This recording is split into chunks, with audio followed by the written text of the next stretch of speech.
I want to tell you something I am not proud of. I had 10 years, a full decade, my 60s, when I was healthy enough to go anywhere, retired with time that was entirely mine, and money that wasn't much but was enough. 10 years when the world was sitting there waiting, and I was sitting in my living room waiting for something I could never quite name.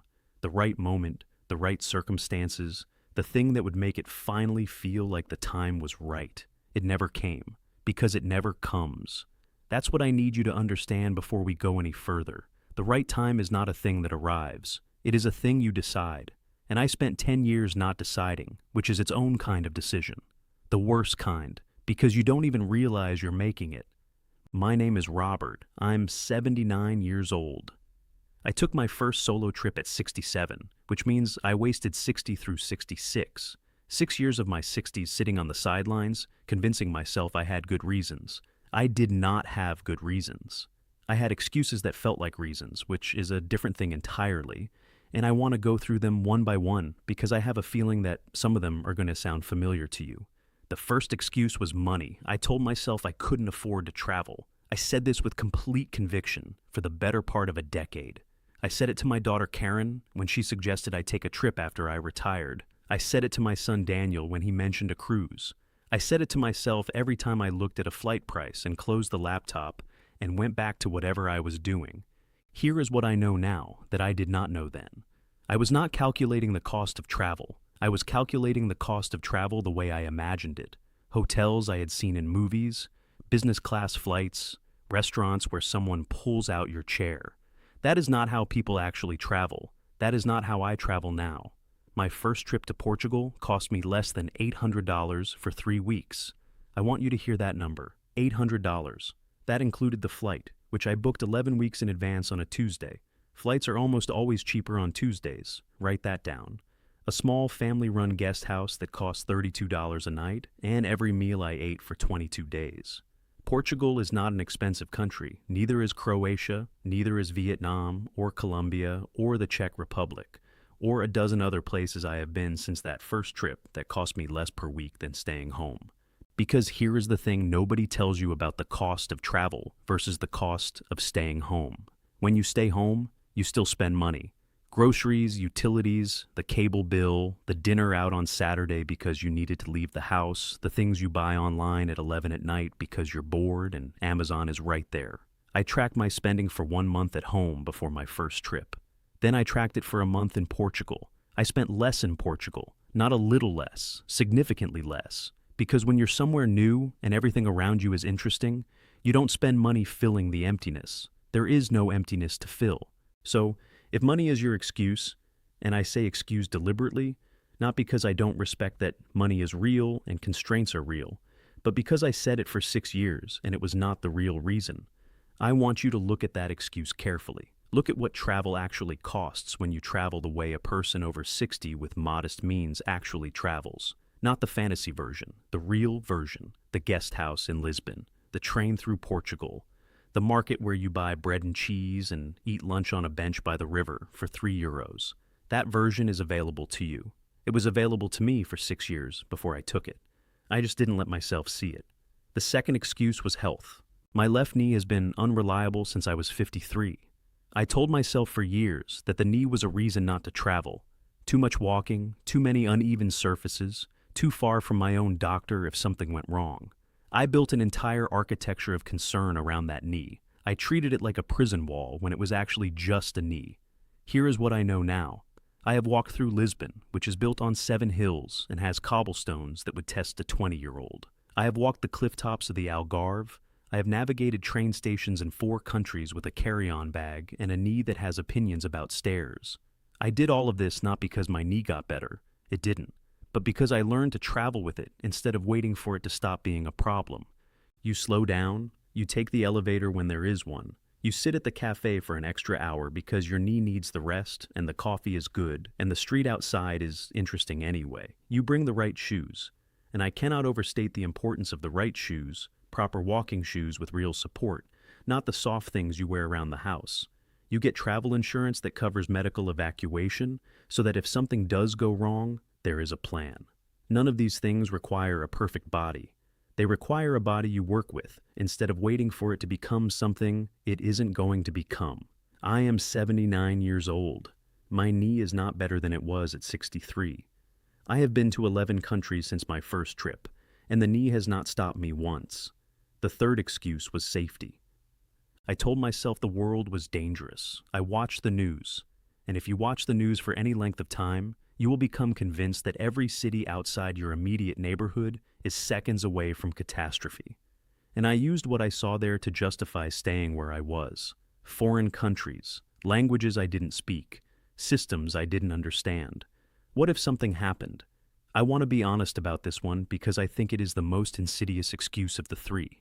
The others, money and health, are at least grounded in something real, even if I exaggerated them.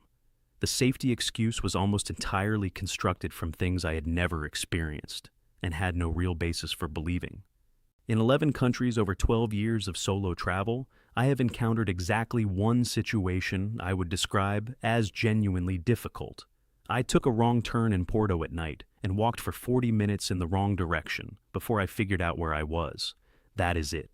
That is the sum total of my dangerous experiences abroad. A wrong turn in Porto. I was never robbed. I was never in danger. I was never in a situation where I felt threatened or vulnerable in a way I couldn't manage.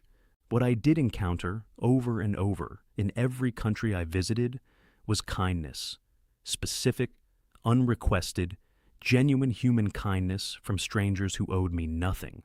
The taxi driver in Lisbon, who wrote down 3 restaurant recommendations on a piece of paper without being asked. The woman at the train station in Porto, who saw me looking confused at the ticket machine and walked over and bought my ticket for me and waved off my attempt to pay her back. The couple in the Douro Valley who invited me to stay for dinner because they could see I was alone and they had more food than they needed. The old man in Ivera who sat next to me on a bench outside the Roman temple and didn't speak a word of English and didn't need to.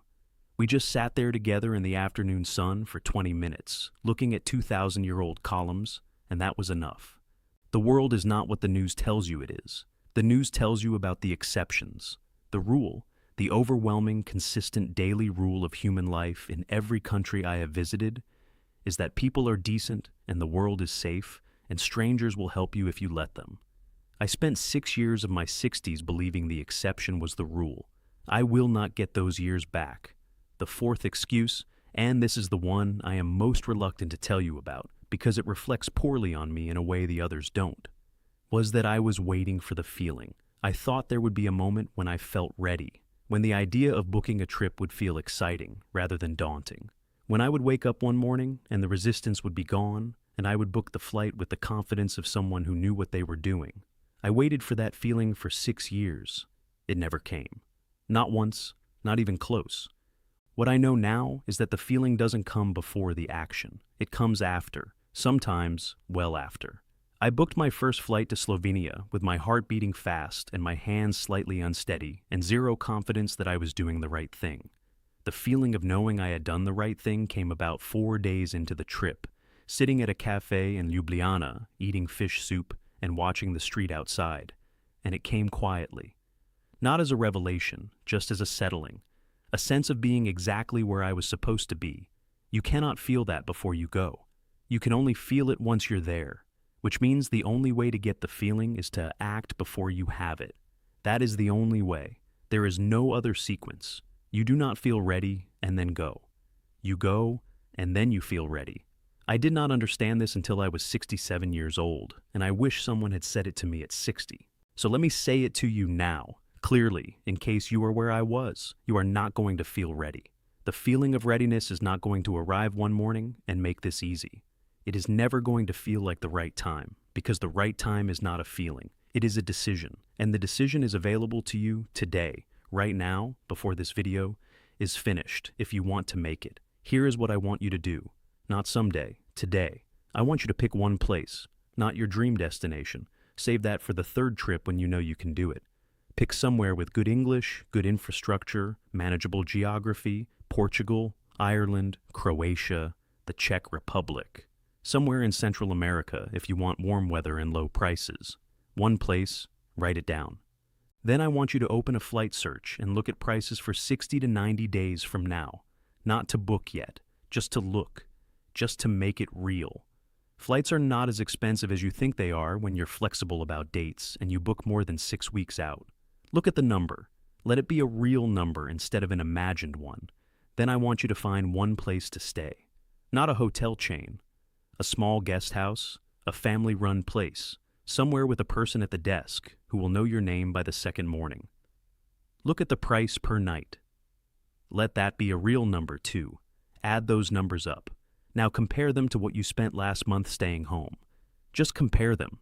I think you will find the gap is smaller than the story you have been telling yourself. Then book it, before you think about it long enough to find a new reason not to. I want to end by telling you something I have never told anyone except my daughter Karen.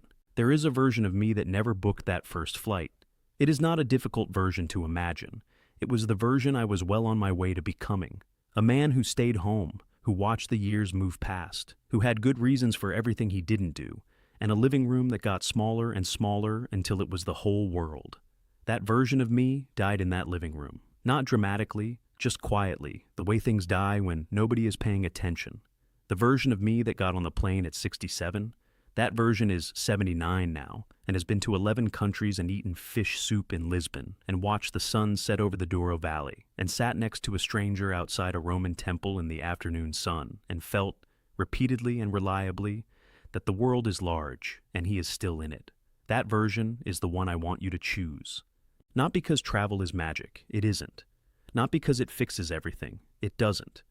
But because the decision to go, the specific act of saying yes to the world instead of waiting for the world to make it easier, that decision changes something. It changes how you see what's possible. And once you see it, you cannot unsee it. You have time. Maybe not as much as you'd like, but enough for this. Enough for one trip that shows you what's possible. Enough for one afternoon in a city you've never been in, at a cafe, with nowhere to be, watching the street.